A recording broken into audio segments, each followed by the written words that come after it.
Selamat pagi, saya ucapkan kepada seluruh sidang jemaat GPD Mur Serumbai.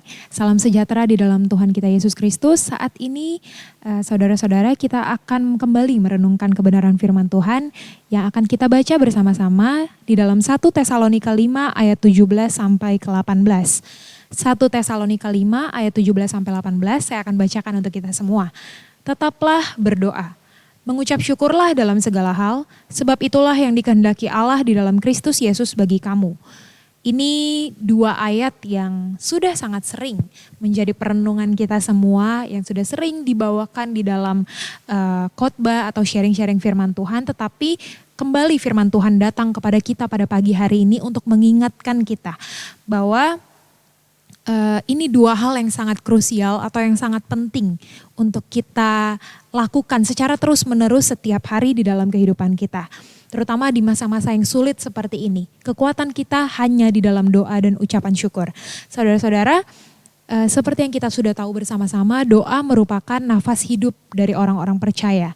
Dan doa juga merupakan suatu cara untuk kita berkomunikasi dengan Tuhan. Untuk kita membangun suatu hubungan yang intim dengan Tuhan. Dan doa harus dilakukan secara konstan atau terus-menerus.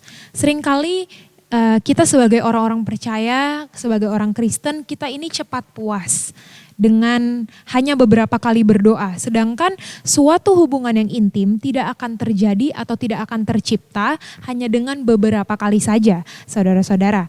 Harus ada suatu konsistensi yang dilakukan. Oleh sebab itu, di ayat 17 kita perhatikan sama-sama, ayat 17 itu dikatakan tetaplah, ada imbuhanlah yang juga merupakan suatu perintah. Tetaplah, itu merupakan suatu perintah untuk kita tetap berdoa. Nah, saudara-saudara, tanpa konsistensi kita bisa sama seperti salah satu jemaat yang disebutkan di kitab Wahyu. Kita buka sama-sama di dalam Wahyu 2 ayat yang keempat. Wahyu 2 ayat yang keempat. Di situ dikatakan bahwa namun demikian aku mencela engkau. Aku ini huruf besar yang artinya Tuhan yang berkata. Namun demikian aku mencela engkau karena engkau telah meninggalkan kasihmu yang semula. Jadi dulu jemaat Efesus itu mengasihi Tuhan. Namun mereka tidak konsisten. Mereka akhirnya berubah dan meninggalkan kasih yang mula-mula itu.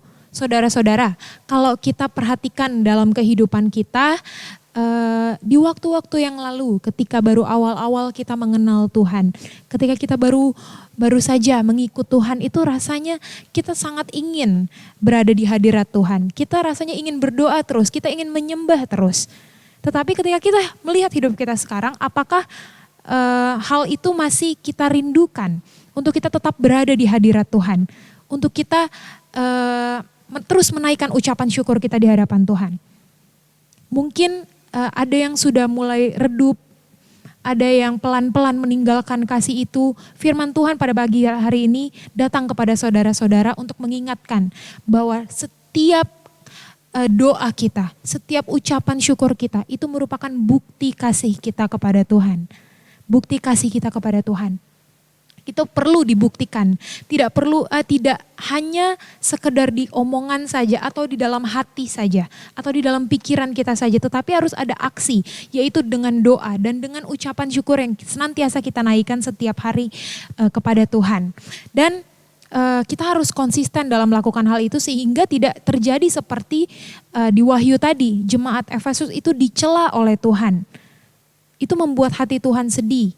Ya saudara-saudara, ketika kita tidak lagi ada di dalam persekutuan, ketika kita sudah tidak cinta berdoa dan kita jarang menaikkan ucapan syukur kita, yang ada hanya mengeluh karena keadaan, yang ada hanya hal-hal yang tidak baik, yang negatif yang kita keluarkan dalam kehidupan kita, sementara firman Tuhan menegaskan bahwa mengucap syukurlah di dalam segala hal, karena itulah kehendak Allah bagi setiap kehidupan kita.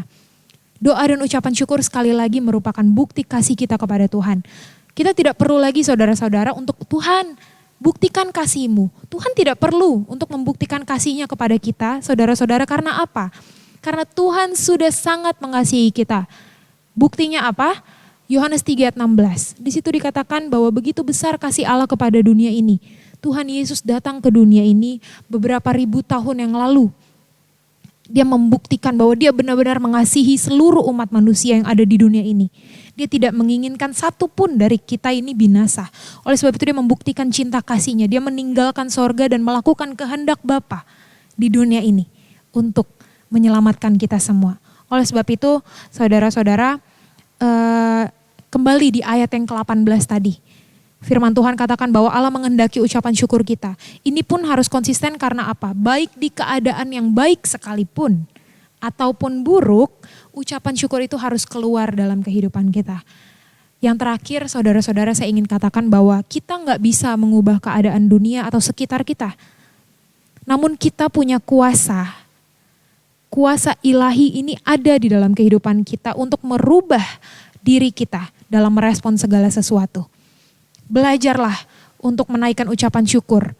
Maka kita akan melihat mujizat yang luar biasa yang Tuhan kerjakan dalam kehidupan kita. Dari hari ke sehari kita akan melihat bahwa Tuhan Yesus baik, Tuhan Yesus luar biasa di dalam setiap kehidupan kita.